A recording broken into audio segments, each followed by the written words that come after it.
Donc toujours la suite de langue. La proposition relative est une subordonnée introduite par un pronom relatif.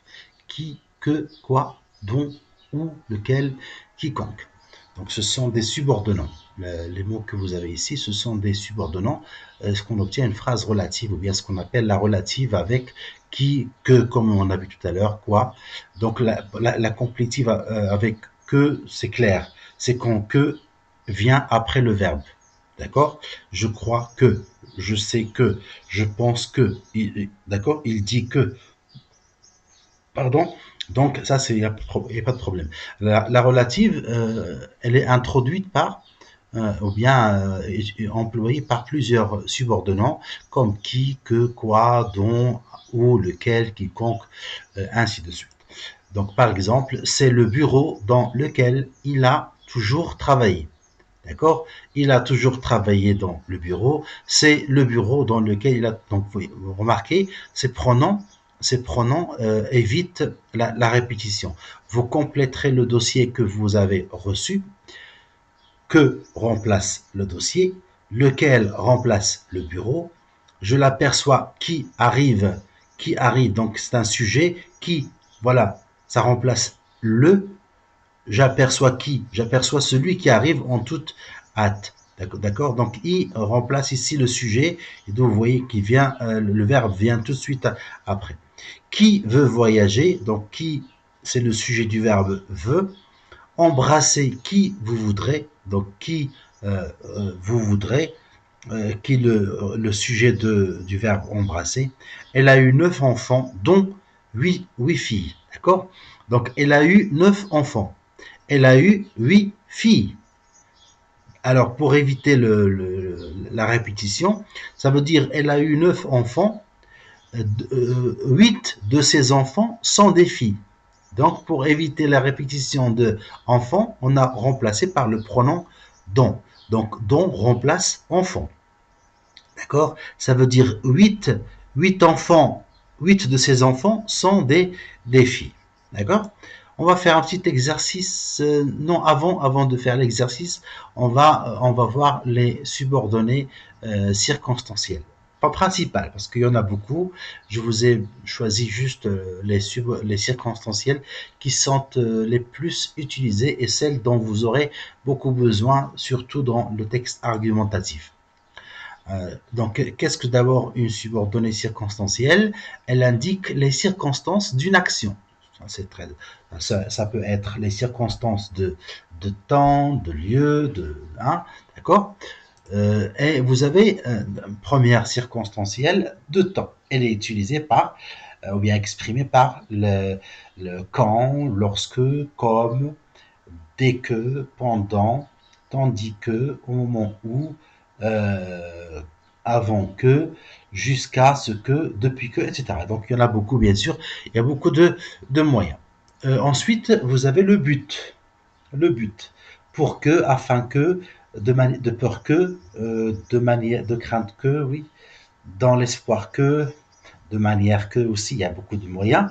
Ce qui est important ici, retenez, c'est l'emploi du subjonctif après ces expressions. Pour que plus subjonctif. Je travaille pour que tu, voilà, je te parle pour que tu saches. Tu travailles pour que tu sois meilleur. D'accord? Donc, après ces expressions, on doit utiliser le subjonctif. Ensuite, la cause, parce que, puisque, comme, vu que, du moment que. Donc remarquez ici, comme vous avez comme ici qui exprime la cause, et comme il exprime aussi le temps. Donc ça dépend de chaque phrase, d'accord? Du moment que, étant donné qu'il est malade, il n'est pas venu à la fête. Du moment qu'il est malade, il n'est pas venu à la fête. Vu qu'il est malade, il n'est pas venu à la fête. Comme il est malade, il n'est pas venu à la fête. Donc ce que vous devez faire, ce que je vous demande toujours même quand on est en classe, c'est de former des phrases avec ces moyens. La conséquence, donc si, que, tellement que, de sorte que, D'accord? L'opposition, alors que, tandis que, la condition si, à condition que, à moins que, pourvu que, avec ça, avec à condition que, à moins que, pourvu que, euh, subjonctif. D'accord? On peut aussi utiliser au cas où, hein, c'est aussi un autre moyen. La concession qu'on a vue la dernière fois, bien que, remarquez la concession, il y a une légère différence avec l'opposition, d'accord? euh, il y a quand même une petite nuance. Bien qu'il soit malade, il est venu à la fête. Vous avez deux faits qui sont opposés, d'accord? Bien qu'il soit malade, il est venu à la fête. Donc, je sais pas, il y a un petit problème ici, d'accord? Un petit exercice. Alors, vous allez dire de quel type de proposition subordonnée circonstancielle s'agit-il? Ils ont beaucoup prié afin que la pluie tombe. Sophie est partie avant que j'aie pu dire quoi que ce soit. Quentin n'a pas révisé, c'est pourquoi il n'a pas réussi son examen. La rivière débordera s'il continue à pleuvoir autant.